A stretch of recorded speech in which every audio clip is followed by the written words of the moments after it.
Alhamdulillahilladzi ja'ala al-hamda samana li ni'matihi wa ma'adan min balaihi wa wasilan ila jinanihi wa sababan bisiyatati ihsanihi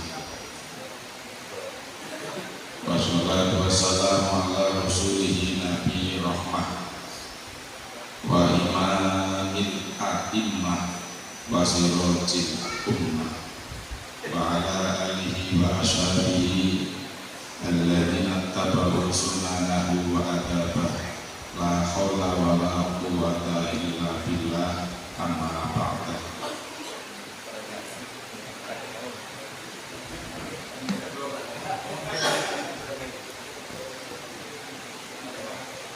Dumateng para kiai, para ustaz ingkang kawula muliakan, mudah-mudahan senantiasa dimuliakan oleh Allah Subhanahu wa taala. Amin Allahumma amin. Bapak Kepala Desa Selatan Kidul yang kita sama-sama membanggakan, pengurus masjid ingkang kawula hormati, sedaya panitia peringatan Maulid Nabi dan Hari Santri ingkang kawula hormati, hadirin wal hadirat rahimakumullah. Alhamdulillah, malam hari ini kawula lan panjenengan dipun kersakaken sekaligus dipun takdiraken Allah Subhanahu wa taala dalam keadaan sehat walafiat saged menghadiri acara peringatan Maulid Nabi besar dan Hari Santri. Mudah-mudahan rawi pun kula lan panjenengan saged bekal manfaat di dunya wa dunya wal akhirah. Amin Allahumma amin. Shalawat salam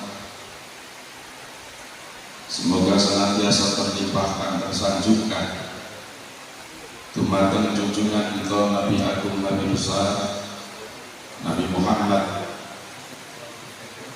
hingga santun memberikan petunjuk-petunjuk tuntunan syariat agama Islam. Mudah-mudahan berkaipun kula lan panjenengan memperbanyak sholawat, dipun paringi sejahtera uripe, dipun paringi selamat dunia akhirate, dipun paringi gampang gangsar rezekine, dipun paringi adoh belai penyakite, dipun paringi solih-solihah keturunane, dipun paringi istiqomah ibadahe, dipun paringi husnul khatimah. Kula pernah maos setunggalipun keterangan kados mekaten para bapak para ibu, bahwa ternyata akhir kehidupan seseorang itu apakah nanti husnul khotimah ataupun su'ul khotimah niki wonten relevansi, wonten kaitannya dengan cara orang itu berbicara. Itirongna setemenanan dipake man hafadha ala lisanihi li ajlillah atlaqallahu asyhada indal maut. Niki sing pertama, bahwa wong sing mampu menjaga lisannya, menjaga omongannya karena Allah Subhanahu wa taala, artinya dia mengucapkan, dia berbicara, ini berbicara yang baik,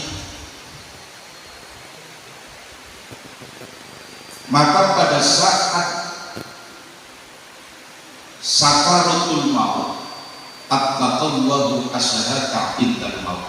Allah akan memberikan kemudahan orang tersebut mampu mengucapkan kalimat la ilaha illallah.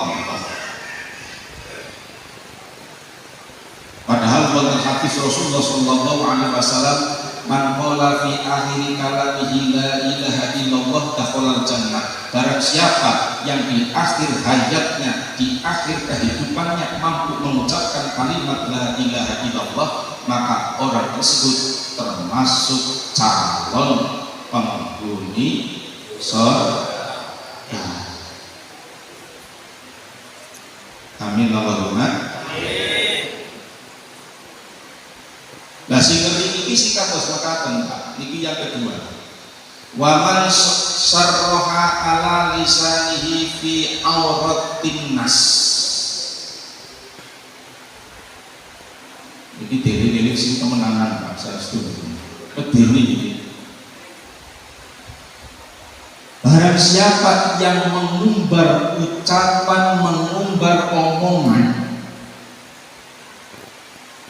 yang diumbar itu adalah aib ataupun kesalahan orang lain. Mungkin dengan bahasa Tegal cangkemnya dilaweran. Kita mau buatin? Bahasa Indonesia apa? Cangkem dilaweran. Ember bahasanya. Bahasa pergaulan. Ya, tulangi ibu. Wong sing cangkeme langis, cangkeme glaweran, terus apa mana?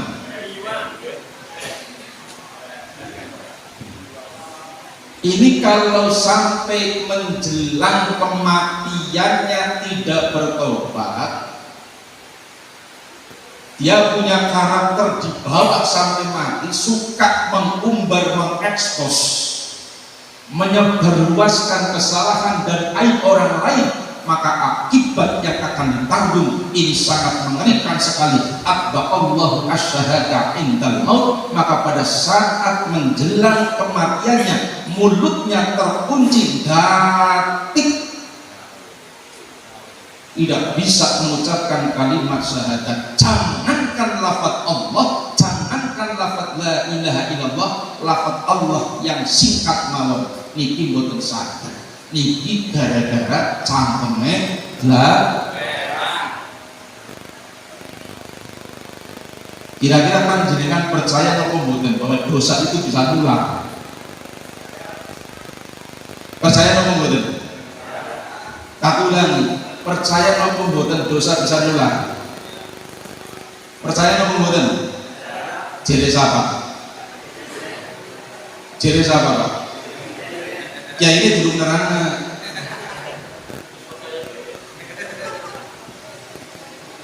Wonten kitab Ihya, Al-Imam Al-Ghazali iki pernah mengutip setunggalipun hadis.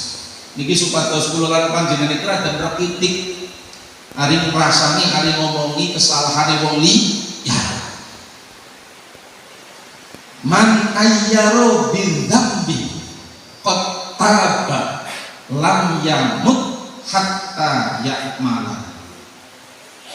Ibu krungu ya, bukan nasi ngantuk dibejis di situ. Kayak penting nemen masalah ini. Sing mau tau rasa dirawakanake sing karanake dirawakanake. Man ayyaro bidzambir sinten mawon sing senenge mengungkap, ngungkit dosa masa lalu wong. Lalu Pak Lurah sampun gentleman mengatakan, tidak betul. Ya mudah-mudahan konsisten dan konsekuen terhadap apa yang disampaikan. Tidak betul.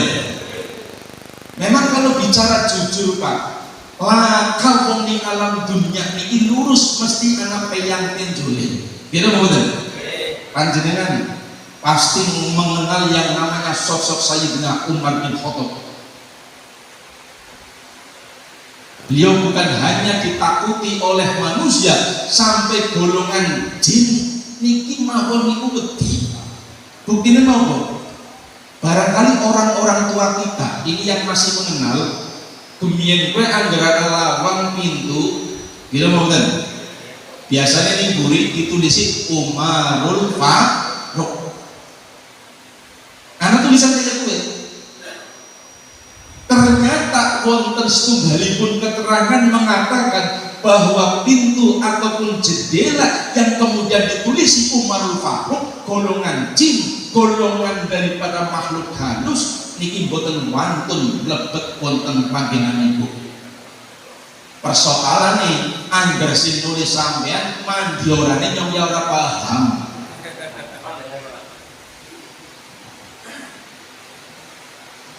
Sayyidina Umar bin Khattab suatu saat pernah dijumpai setelah sholat Pak, terlihat menangis. Sawise nangis jebule langsung ngakak-ngakak Pak, gemuyu.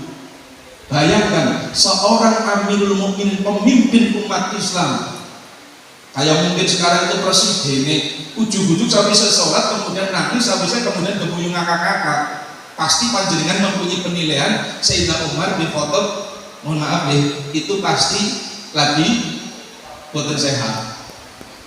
Bahasanya boten. Ini viral di masyarakat, kemudian terjadi kasakusuk yang intinya itu membicarakan Sayyidina Umar. Akhirnya ada salah satu sahabat besar yang kemudian berani mempertanyakan Abdurrahman bin Auf, seorang konglomerat gitu betul, yang dalam salah satu keterangan tentang kitab Irsyadul Ibad itu pernah dinyatakan bahwa Sayyidina Abdurrahman bin Auf itu mlebu swargane dengan cara merangkak.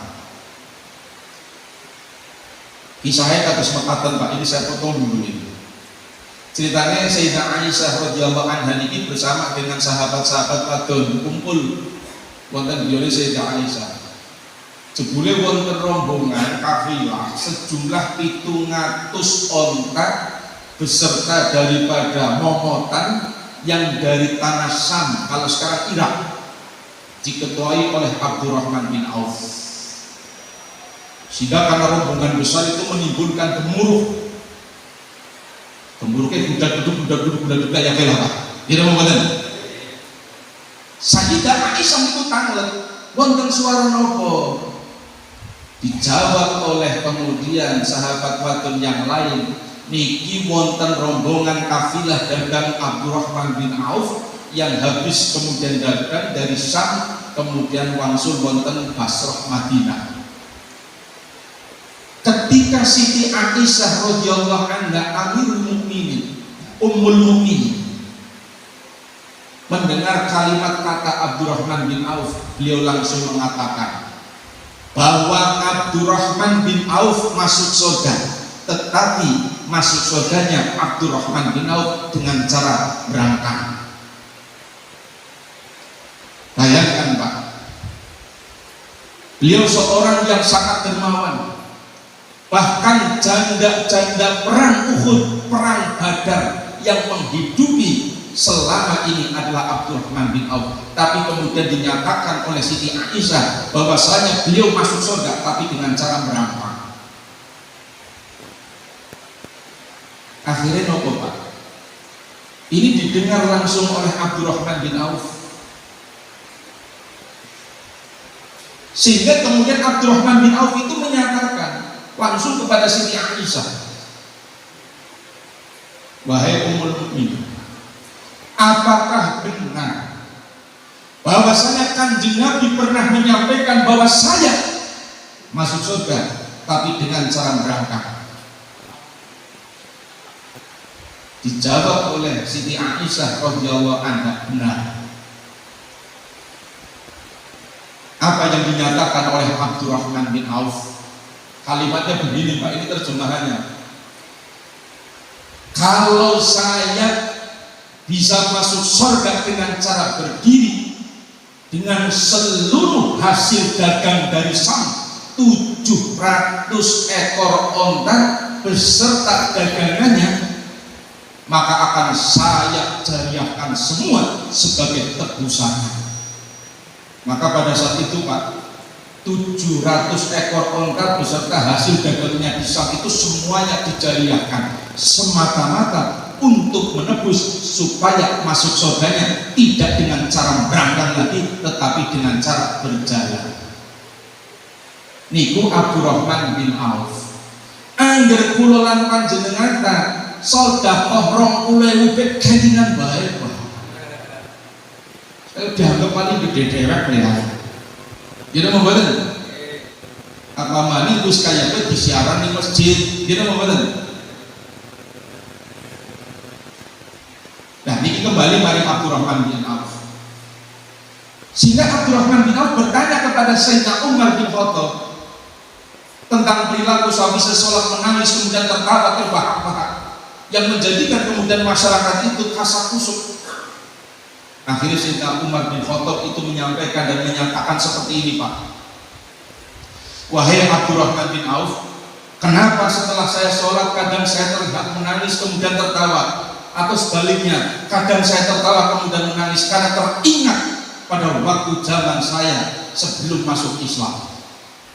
Ketika saya menangis karena teringat istri saya kalau kemudian melahirkan anak perempuan, maka dengan kondisi hidup anak perempuan itu langsung dibenamkan di padang pasir, dan ini berkali-kali terjadi, sehingga kalau itu saya ingat, saya itu meneteskan air mata.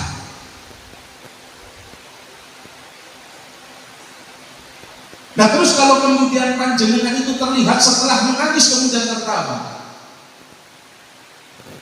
Sayyidina Umar kemudian memberikan penjelasan. Dulu pada waktu saya itu masih belum masuk Islam, di saat hari rayanya kaum kafir Quraisy, orang-orang kafir itu berlomba-lomba membuat patung, Pak, yang terbuat dari adonan roti. Kemudian diberi nama Lata, Uzal, Manat, nama-nama Tuhan-Tuhan mereka. Setelah kemudian adonan roti ini kemudian dibuat, lantas kemudian dipanggang. Sawise dipanggang, disembah, Pak. Sawise disembah, dipangan bareng-bareng kayak tumpeng maut. Niki Sayyidina Umar bin Khattab angger kelingan kaya kedemuyu ngakak-ngakak. Kok bisa nyong kaya kue?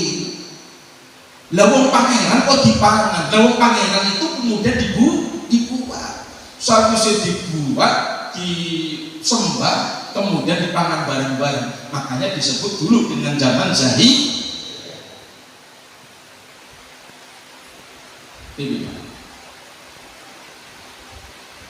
Para bapak, para ibu hadirin wal hadirat rahimakumullah. Niki sisi daripada Sayyidina Umar bin Khattab.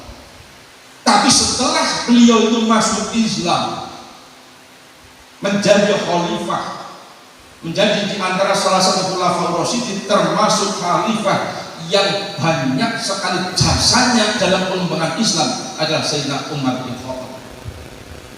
Barangkali inilah model dan kemudian sosok yang bisa kemudian dijadikan sebagai inspirasi bahwa tidak ada manusia yang sempurna, mesti kadang ada hitam, ada putihnya.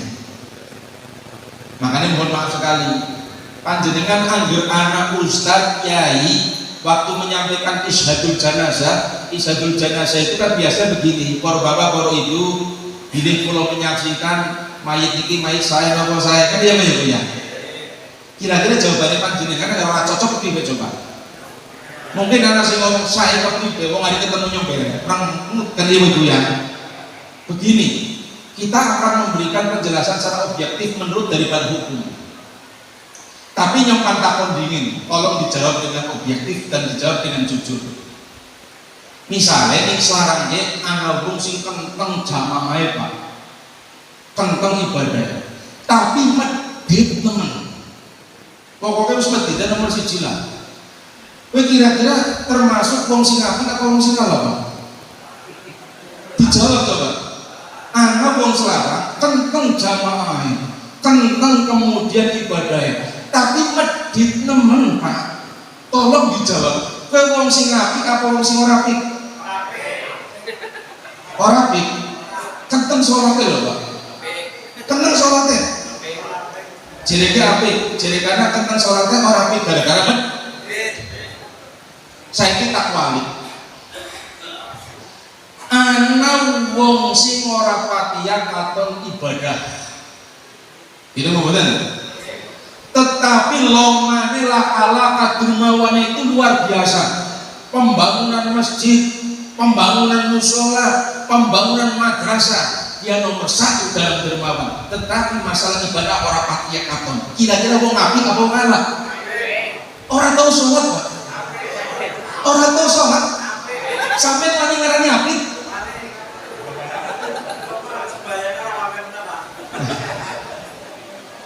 Jawaban panjenengan semuanya benar.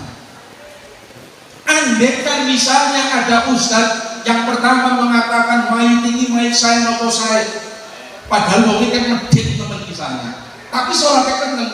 Yang kita sampaikan pada waktu isyhadul janazah itu adalah sisi positifnya, walaupun manusia ada sisi negatifnya. Bahasa wong Jawa, anak yang penjolek kan ya Pak ya. Yang kedua juga demikian, tidak kelihatan ibadah tapi dia dermawan sekali. Kemudian pada waktu isyhadul janazah kita sampaikan, para bapak, para ibu, pilih mayit ini mayit saya atau saya, kita jawab dengan tegas saya. Kenapa?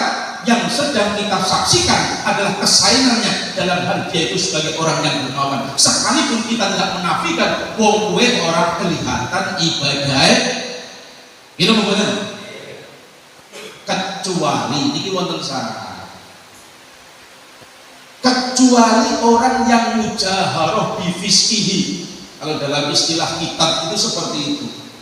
Boten angsal Ustadz Yai itu mempersaksikan seseorang dengan jawaban baik ketika mayitnya, jenazahnya wong niku yang memang terang-terangan memperlihatkan sikap fasih. Contoh, apunten nggih, wong mati karena oplosan. Itu bener. Kan biasa ya Pak ya. Kali ini TV, kali ini kan ngelakon ya. Misalnya kayak niki mboten aksa walaupun panjenengan keluarga ini kok ngomong para bapak, para ibu, bi maling kan saya misalnya ya Pak ya. Kata lo jelas-jelas ya Pak. Mboten aksa. Kenapa mboten aksa? Karena model orang yang memperlihatkan kefasikan, kemaksiatannya dengan terus terang niki mboten aksa dan haram untuk kita persaksikan kebaikannya. Walaupun toh misalnya benar ada nilai kebaikannya yang tidak kita ketahui. Paham nggak betul Pak? Nah, kembali maring sing dhuwur. Al-Imam Al-Ghazali menyampaikan satu kutipan hadis dalam kitab Ihya, man ayyara bidzambil qataba lam yamut hatta ya'malahu. Barang siapa yang suka mengungkit, barang siapa yang suka undang-undang dosa masa lalu wong, ya benar, lam yamut hatta ya'malahu qataba, wonge saiki wis tobat. Alhamdulillah. Angger anak wong si model kaya kuwe senenge ngodek-ngodek, senenge mengungkit-ungkit dan mengekspos, menyebarluaskan dosa wong yang sekarang wonge wis tobat, lam yamut hatta ya'malah. Gusti Allah tidak akan pernah mematikan orang tersebut sebelum dia itu melakukan apa yang sering dia omongkan pada orang lain. Makanya saya katakan yang menular bukan hanya penyakit tetapi dosa itu bisa juga nular. Makanya tolong anggar anak kanca batire tanggane lagi kena musibah sampean cangkeme dikunci ceklek supaya orang terjadi kalau keluarganya sampean. Itu betul. Bayangkan panjenengan wis kandha-kandha karo wong liya, anak ayu tetangga jebule ayu kena nih keluargane panjenengan isi apa mboten? Ibu rungu nggih? Rungu napa mboten, Bu? Alhamdulillah. Ini salah satu hal yang harus kita jadikan sebagai pedoman sing kuat.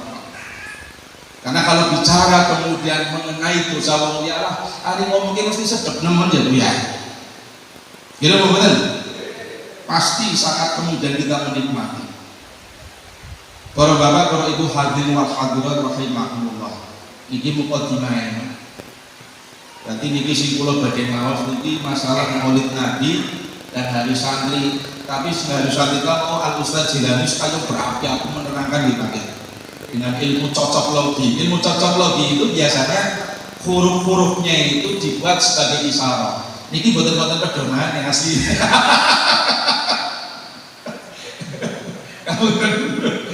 Ilmu cocok loginya boten masalah, boten masalah. Begini Pak, wonten kitab tafsir Al-Qurtubi. Ini Imam Al-Qurtubi ini sanes wong Arab Pak. Dan juga bukan wong Selarang, tapi wong Spanyol.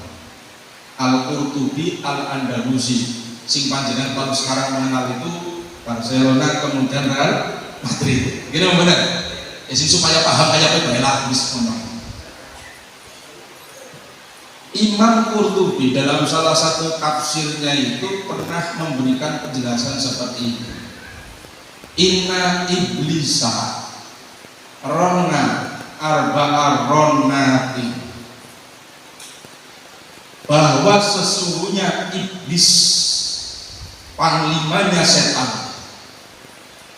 Kira betul? Dan panjenengan harus tahu iblis ini dulu merupakan penggedenya malaikat. Bahkan di antara sekian banyak malaikat yang di surga, yang ibadahnya nomor 1 itu iblis. Karena dulu namanya bukan iblis tapi Azalzil. Namanya Azalzil. Itu topnya malaikat, Pak. Min jumlatin malaikat. Nah, kenapa kok bisa dari makhluk yang sangat mulia kemudian menjadi makhluk yang terputus dari rahmatnya Allah? Niki sing badhe kula jabarkan. Supados umpami panjenengan diparingi dadi wong sing sukses karena jabatan, karena kemudian secara ekonomi, niki wonten alarme. Jadi iblis ini pernah menangis sing luar biasa, atau mungkin menjadi menangis laporete. Apa bahasa Indonesia menangis laporete, Pak? Gembrot bahasa Jawa Ustaz. Apa maning? Saporete bahasa Indonesia apa kira-kira? Nangis saporete ngono. Menangis jadi-jadi tapi sih mendekati.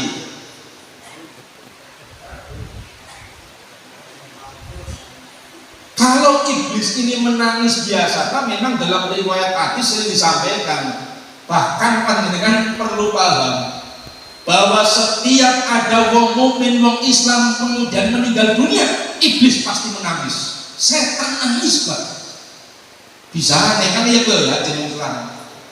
Alasan kemudian setiap ada wong mukmin, wong Islam kemudian meninggal, setan menangis karena mereka sudah tidak punya kesempatan untuk menggoda dan menggelincirkan supaya besok jadi balane neraka. Ini alasan. Tapi kalau sekarang yang kemudian kita bahas itu iblisnya menangis dengan sejadi-jadinya, nangis gembrot, nangis sakorote, menangis yang luar biasa. Ini terjadi pada 4 peristiwa. Yang pertama, idrokna ya banyak. Ini penting sekali. Iblis ini pernah menangis yang luar biasa. Ini hinaluina. Pada saat iblis ini sudah dilaknat oleh Allah, sehingga akhirnya iblis itu diturunkan dari surga ke muka permukaan bumi ini. Makanya ada dosa warisan iblis. Sekalipun kita ini mempunyai ataupun dosa tersebut dalam kadar yang sangat sedikit, ini bisa menghalangi daripada orang itu masuk surga. Nah, kemudian saya lanjutkan dulu. Kenapa iblis ini menjadi makhluk yang terlaknat? Ini gara-gara ketika Allah Subhanahu wa taala memerintahkan seluruh penghuni surga untuk menghormat kepada Nabi Adam, dalam bahasa Al-Qur'annya itu kan menggunakan bahasa sujud. Kira benar? Tapi yang dimaksudkan sujud bukan sujud fil ibadah, tapi sujud yang ta'ziman, menghormat.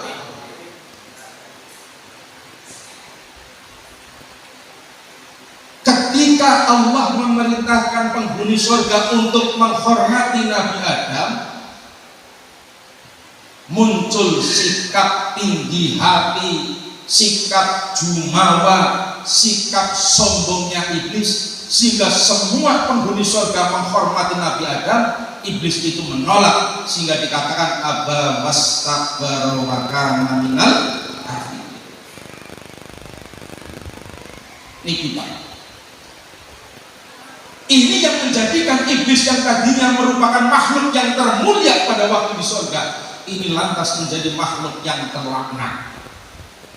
Makanya sekecil apapun, ketika kulolan panjenengan mempunyai dosa warisan iblis, yaitu perasaan takabur, perasaan sombong, perasaan jumawa, perasaan tinggi hati, maka hebatnya kayo apa panjang ibadah tidak akan pernah masuk surga. Sampai Rasulullah menyampaikan la yadkhulul jannah man kana fi qalbihi misqala dzarratin minal kibri.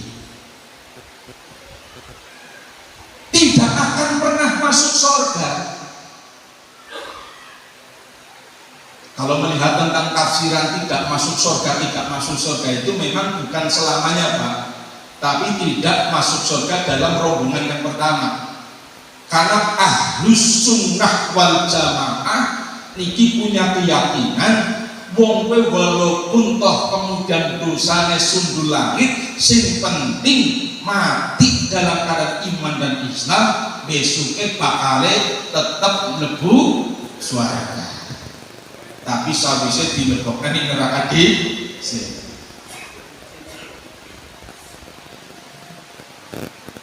Jadi tidak masuk surga orang yang hatine mangkana fi qalbi terselip rasa sombong atau kiber.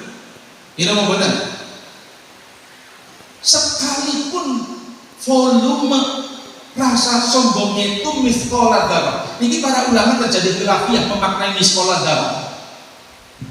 Kalau ulama kontemporer itu mengatakan misqala dzarrah itu adalah sebagaimana bobot atom atau sebesar atom, terlalu kecil Pak. Kalau ulama pesantren ya, ini sebagaimana biji sawi. Tapi nyompan takon sing pernah meru biji sawi ada berapa coba? Anak sing kemudian ini bakul, wonten apa mboten? Ya, biji sawi meru. Biji sawi ngerti Pak? Sulit ini. Makanya saya itu sampai sekarang itu tidak bisa kemudian memaklumatkan bahwa biji sawi kecil sama ini. Saya lebih cenderung yang mungkin ini bahasa kiasan. Intinya itu sekecil apapun kalau rasa sombong itu hidup di hati kita, maka ketika pada saat ini kita tidak menghilangkan atau tidak tobat, maka menghalangi orang itu masuk surga. Na'udzubillah min. Belajar dari peristiwa iblis, makhluk yang termulia menjadi makhluk yang terlaknat. Maka ini adalah sesuatu yang harus menjadi patokan kulolan panjenengan. Kulolan panjenengan itu mboten saged menghakimi orang sing saiki lagi maksiat, kira mboten. Kemudian kita hakimi bahwa ini adalah calon penghuni neraka. Orang mesti Pak. Kenapa? Karena masa depannya wong itu orang mesti. Ada salah satu di antara muridnya Imam Malik, salah satu gurunya Imam Syafi'i, itu ternyata latar belakangnya itu dari wong sing ora bener. Barangkali mungkin kayak bahasa saiki wong sing ora, wong sing badut, Pak. Tapi ternyata di antara sekian banyaknya murid Imam Malik, ini termasuk beliau seorang rawi hadis yang sangat bisa diandalkan. Padahal latar belakangnya kebiayaan wong sing ora bener. Ini satu bukti. Jangan kita itu menghakimi kepada seseorang, orang mesti wong sing justru mungkin dianggap wong sing ora bener, siapa tahu oleh hidayah oleh Allah sehingga akhirnya jadi wong sing istiqomah. Amin Allahumma. Kan kayak ya kalau ya. Ini Pak. Yang kedua, iblis ini pernah menangis sejadi-jadinya. Ini ketika hina nuzila al-Fatihah, ketika Allah Subhanahu wa ta'ala menurunkan surat yang kemudian dikenal dengan suratul Fatihah. Wonten keterangan kados mekaten Pak. Begini, suatu saat malaikat Jibril itu datang atau dugi dumateng Rasulullah sallallahu alaihi wasallam. Ujug-ujug ganyang malaikat Jibril mengatakan, "Ya Muhammad, inni akhsyal adab ala ummatika." Malaikat Jibril itu ngendikan kayak gini, wahai kanjeng Nabi Muhammad, ini cara bahasa Jawa nih, nyongwe mengkhawatirkan umat sampean besok ketika melewati jembatan di atas neraka ataupun asyirat. Cuma saya terus terang mau bayang ngertos, tambahan mustaqim itu dari keterangan mana?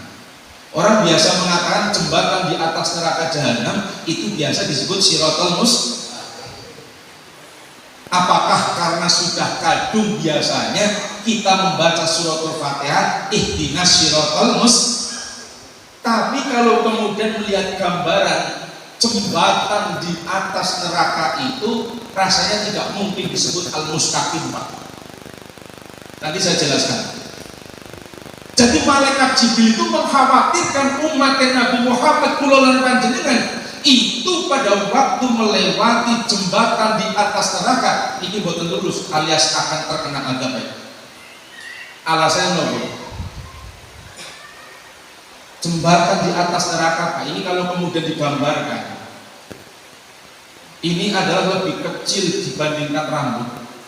Kalau orang dahulu sering mengatakan seperti rambut di belah 7 ya Pak ya. Saya setuju itu gue dengar pas keterangan, tapi yang lebih kecil itu di belakang rambut. Tahu keterangannya?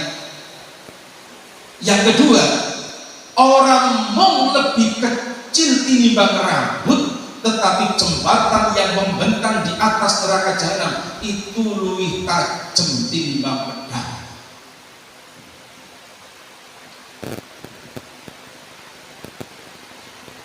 Kalau kondisinya sifat jembatan di atas neraka wis cilik tinimbang rambut, luwih tajem tinimbang pedang, rasanya benar yang dikhawatirkan oleh malaikat Jibril. Beke sampeyan nindak ing sepisan bae Pak, ini pasti kemudian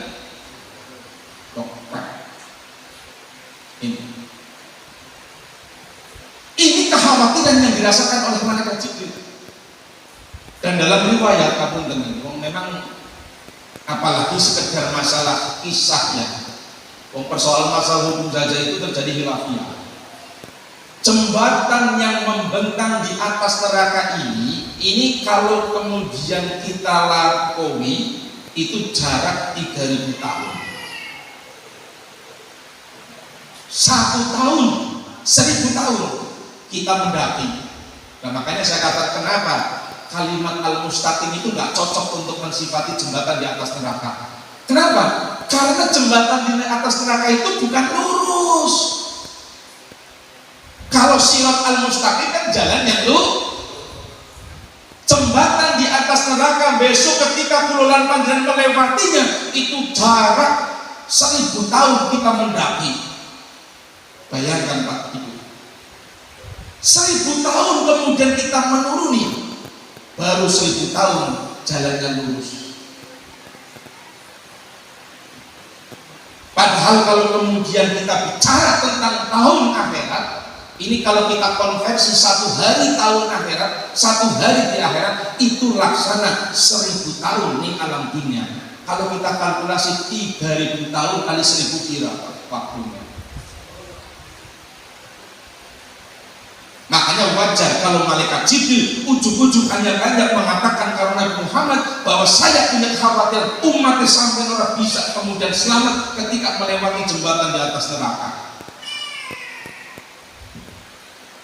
Kira betul?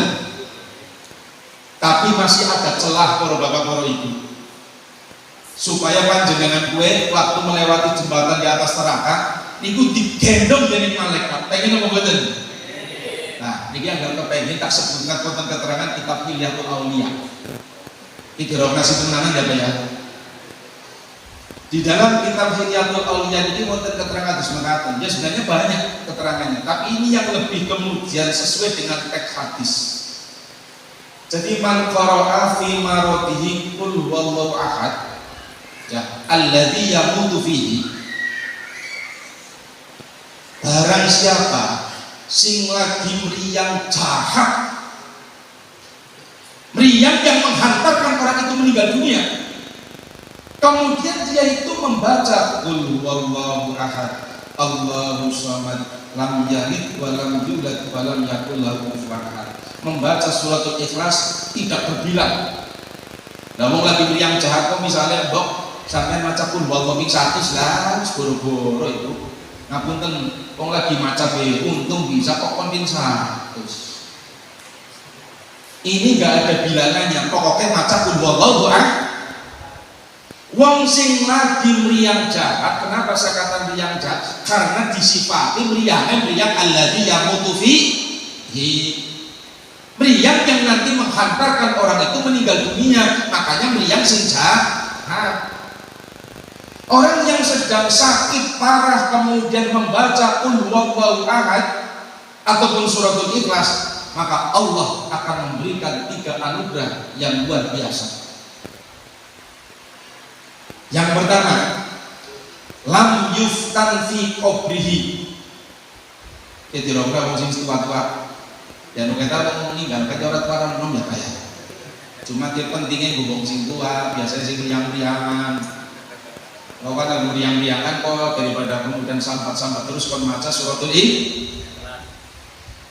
Yang pertama, lam yuftan fi qabri, wong sing lagi meriang jahat kemudian maca qul huwallahu ahad, maka begitu dia itu meninggal dunia dimasukkan di alam barzakh, alam kubur, maka dia tidak akan pernah menjumpai yang namanya siksa kubur. Lagi-lagi ini terjadi khilafiyah. Kenapa? Yang namanya orang yang bebas dari siksa kubur itu menurut keterangan hanya 3 golongan. Yang pertama, minal anbiya wal mursalin, golongannya para nabi, para roh. Sing kedua itu adalah minas syuhada, wong sing mati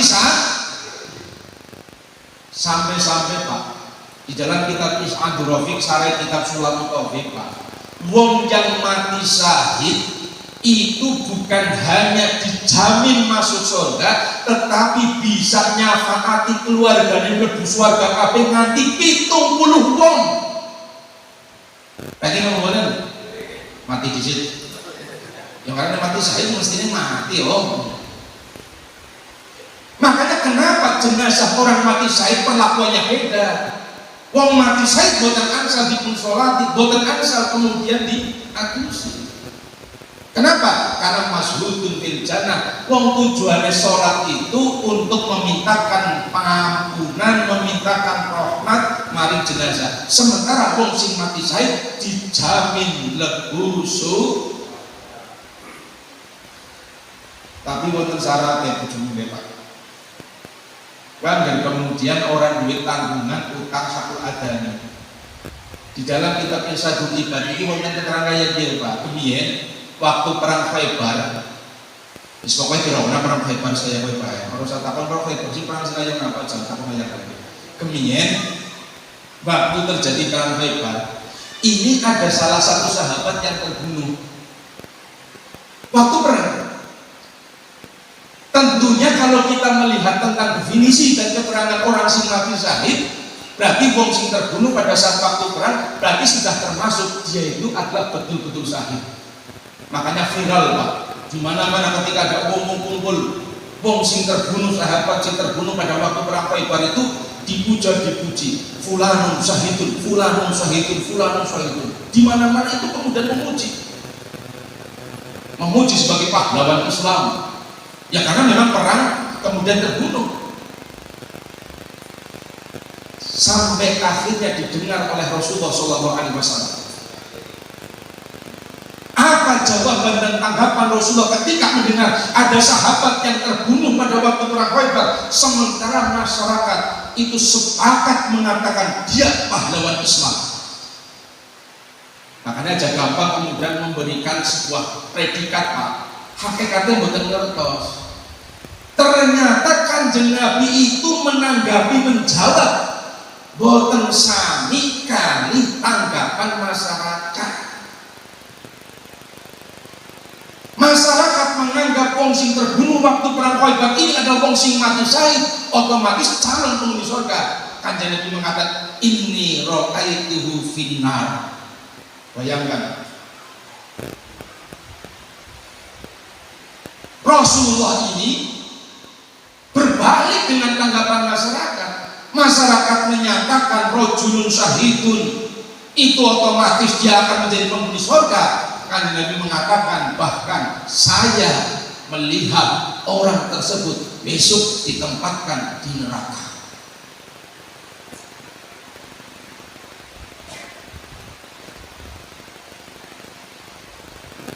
Berat Pak ini. Terus pertanyaannya, kenapa wong sing jelas-jelas terbunuh pada waktu perang melawan orang kafir, li'ila'i kalimatillah, dometakan dadi wong sing syahid to nggih. Tapi kenapa kok Rasulullah malah menyampaikan inni ra'aitu finnar, saya melihat orang itu nanti kelak di neraka. Ternyata kalau dilihat dari alasan di dalam hadisnya itu sangat sepele sekali Pak. Niki ngeri teman-teman. Ngeri teman-teman. Jebule alasan donge wong kowe mlebu swarga karena mati syahid tapi kemudian dianulir bahasa mungkin orang sudah mlebu swarga ini fi burdatin hollaha. Niki sangat sepele sekali. Ketulung gitu. Alon-alon tak pernah napa ini. Ngeri ini masalah itu. Ngeri teman. Alasannya itu fi burda. Panjenengan kalau dalam membaca berjanji itu kan di halaman paling akhir ada qasidah burda nggih. Burda ini artinya apa Pak? Artinya kemul. Artinya kemul Pak. Ya. Imam Busairi pengarang Nadhum Burdah itu dulu seorang yang dilahirkan dalam kondisi kakinya lumpuh Pak. Kakinya lumpuh. Pengarang Nadhum Burdah yang di akhir kitab berjanji. Namun beliau itu seorang muhibbin, seorang pencinta Kanjeng Nabi yang top luar biasa, sehingga mengunggah bait-bait kecintaan kepada Kanjeng Nabi yang dituangkan kemudian dengan nama Burdah. Ini sejarahnya. Pada saat waktu Imam Busairi itu setelah menciptakan Nadhum yang kemudian dikenal dengan Burdah, penginin itu ngimpi Pak. Ngimpi bertemu dengan Kanjeng Nabi, kemudian dihadiahi kemul, ya.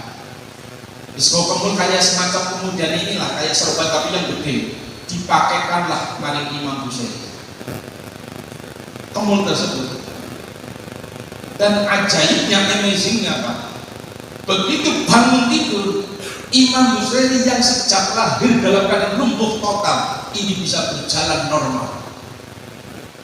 Dan ruangannya yang dulu tadi malam itu bermimpi dengan Kanjeng Nabi selama beberapa hari, wangi kasturinya itu tidak lenyap. Makanya mbok menawa ana wong selarang ngaku ngimpi karo Kanjeng Nabi ditekani kamare mabuk pemut apa membuangi.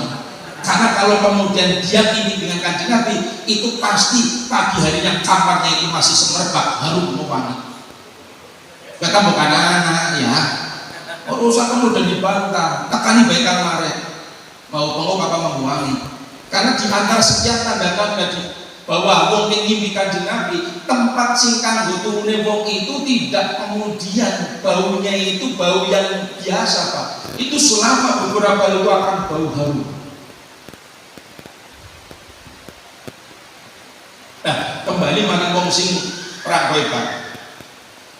Ternyata sebabnya orang tersebut sing dongeng mati syahid ke surga tapi dimasukkan ke neraka ini gara-gara figur gatin burda kemul, Pak.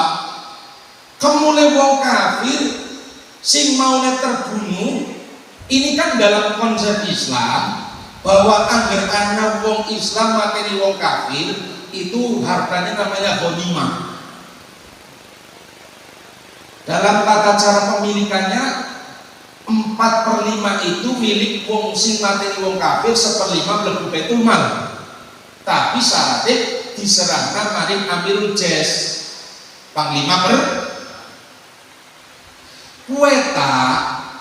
Ketika sapi saya mateni wong kafir mungkin dianggap budaknya barang sepele, kemuliaan barang sepele. Akhirnya apa? Holah dia mengambil dengan cara curang, tidak kemudian disampaikan dulu pada Amirul Jais, tetapi ini yang menimbulkan fatal. Sekalipun barang kecil kalau diambilnya dengan cara yang tidak benar, ini yang menjadikan dia terhalang untuk menjadi penghuni surga, akhirnya ditempatkan menjadi penghuni neraka. Kue barang sepele baik kayak kue apa maning sampai kemudian nilainya sampai jutaan, puluhan juta, ratusan juta, bahkan miliaran. Kayo ngapa, Pak? Jelas-jelas wong sing mati sah. Lah kelasnya keluar panjangan sing proco sih kepribe. Ini deling-eling, Pak. Jadi persoalan hakul adam itu luar biasa. Makanya pada satu saat ketika ada jenazah dibawa ke Masjid Nabawi, terus dimintakan Kanjeng Nabi untuk mensolati, Pak. Saat dirinya Kanjeng Nabi mensolati itu bertanya, takon karo keluargane, hal karo kami dene sedulur, yen mayit simpan disolati kowe ninggal utang apa ora? Yang ditanyakan bukan wongke tentang sholatnya, apa hajine, apa puasanya, tetapi yang ditanyakan orang ini pada saat waktu meninggal, apakah meninggalkan hutang atau tidak? Dijawab dengan keluarganya, dadah Kanjeng Nabi. Lantas Rasulullah kemudian balik bertanya, hal taroka min wafaidin, saiki angger mayit ini yang mau disolati esi beli utang, apakah masih mempunyai tirkah ataupun aset yang untuk bisa menyaur hutangnya? Dijawab dengan keluarganya, orang duwe sama sekali Kanjeng Nabi. Apa anggapan dan Kanjeng Nabi ketika mendengar mayit simpan disolati hutang dan tidak punya aset yang untuk menyaur hutangnya? Jawabannya Rasulullah, sallu ala sahibikum. Cara wong sekarang bis monggo panjenengan sholat mawon rencane sampean. Kanjeng Nabi menolak untuk menjadi imam sholat jenazah. Menolak, Pak. Sallu ala sahibikum, silahkan sampean sholati. Menolak. Yang menjadi persoalan tidak mungkin ada sahabat yang mau menjadi imam ketika Kanjeng Nabi menjadi makmum. Orang mungkin benar. Ninggal di situasi sing boten kondusif, Pak, boten kepenak nggih. Akhirnya Sayyidina Ali karramallahu wajhahu itu maju kemudian menyampaikan, ya Rasulullah, alayya ilmu. Kanjeng Nabi, "Pun utang-utang mayit sing nanggung kula."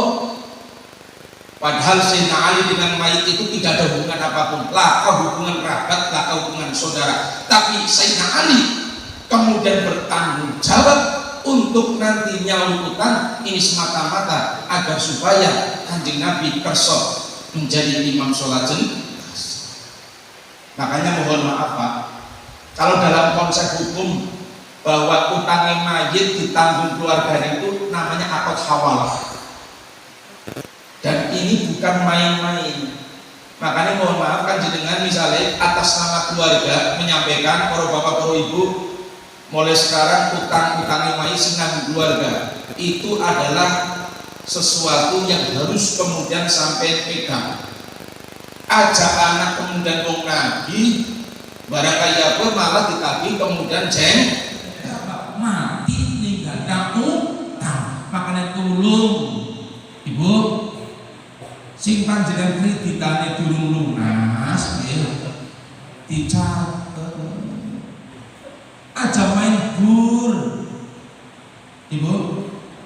Krungu napa mboten? Niki taksine alam barzah Pak.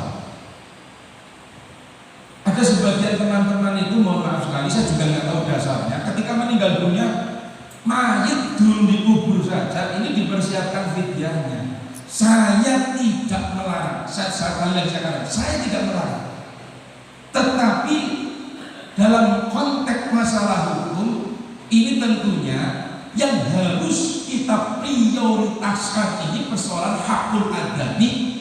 Dalam hal ini adalah masalah hukum. Wisoro satu atur baik. Ning kitab Sulamul Taufik kan anak keterangan kayak dia Pak. Ning kula mboten anu tapi kan nggih. Kadang ngaji pun karena waktu gue ngaji ngantuk akhirnya kali nikah. Bahwa agar wong mati itu kan ada 3 hal yang harus kemudian dilakoni dari ahli warisnya. Siji, niki nyaur utangnya mah.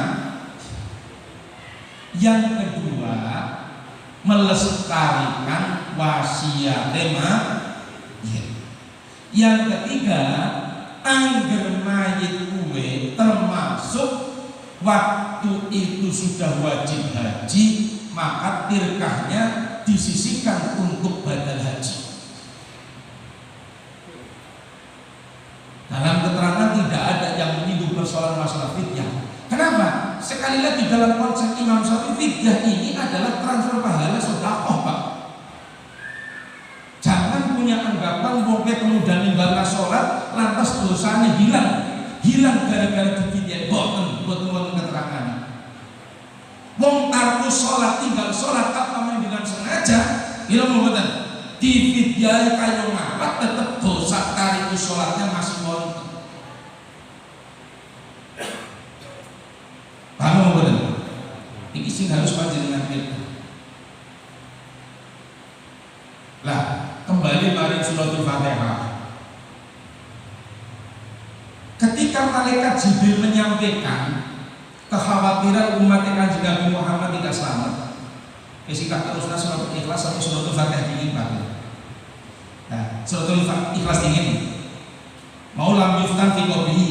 Wong sing lagi mriyang kemudian baca suratul Ikhlas, maka waktu dimasukkan di dalam alam kubur orang bakal mengalami siksa kubur. Sebagian ulama mengatakan bahwa tetap mengalami, cuma diringankan siksa kubur. Yang kedua, wa amina min dohtotil qabri. Orang yang pada waktu mriyang kemudian membaca suratul Ikhlas ini akan aman dari sepitan kubur. Di dalam bab jenazah di kitab I'anatul Talibin saya sebutkan karena memang supaya panjenengan itu bisa cross check. Begini, ternyata setelah mayat itu ditutupi nganggo ring atau menggolengkan dipanggil, kemudian nganggo apa istilah diurubi, ini secara perlahan-lahan kuburan itu ngincup Pak.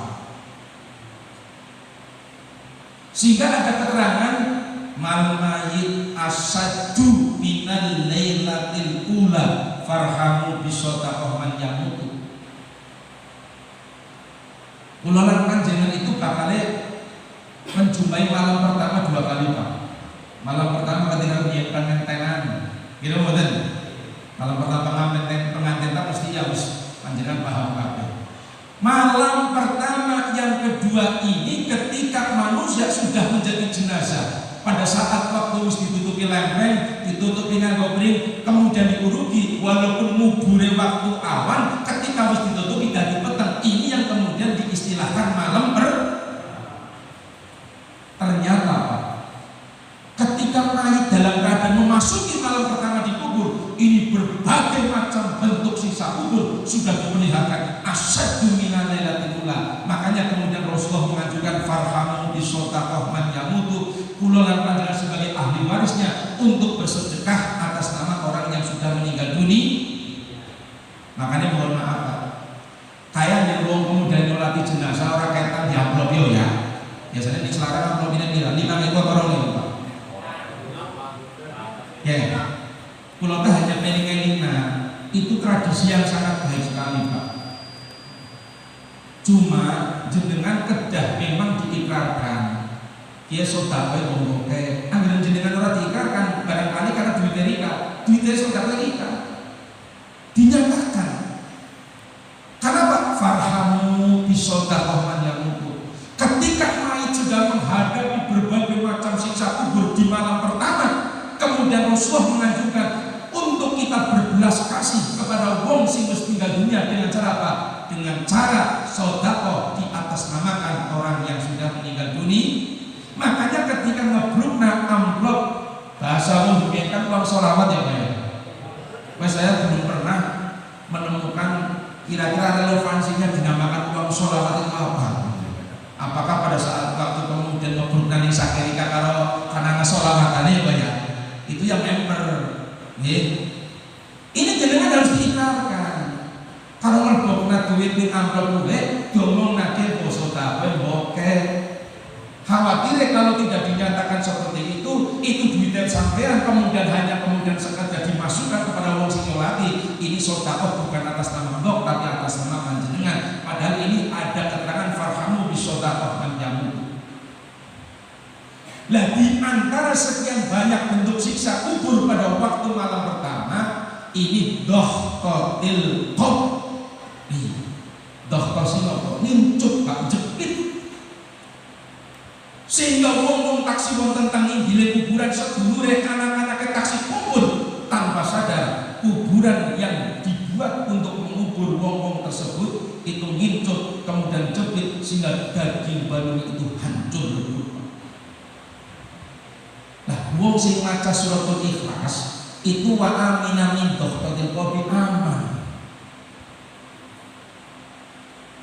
Lah, ini sing nomor 3. Orang yang ketika sakit kemudian membaca suratul Ikhlas ini wahamalatsu al-malaikah hatta tujizau ala sirat. Jadi mau sing kadang-kadang digendong malaikat Pak. Jadi ada panjenengan Pak ya. Lagi meriang sekiranya meriang kaya capat ya. Bisa usah dikongkong langsung baik dulu Allahu ahad Allahu samad lam yalid wa lam yulad wa lam yakul lahu kufuwan sak mampune terus menerus. Niki di antara fadilah besok ketika dina kiamat teka sawise wong kemudian dipun hisab kemudian diminta untuk melewati jembatan di atas neraka yang sudah saya sebutkan sifat-sifatnya luwih cilik tinimbang rambut, luwih tajam tinimbang pedang, sing dawane nganti 3.000 tahun, itu nanti melewatinya ini wahamalatsul al-malaikah, digendong, digawat dari malaikat, dibopong dari malaikat. Sehingga apa? Dia bisa melewati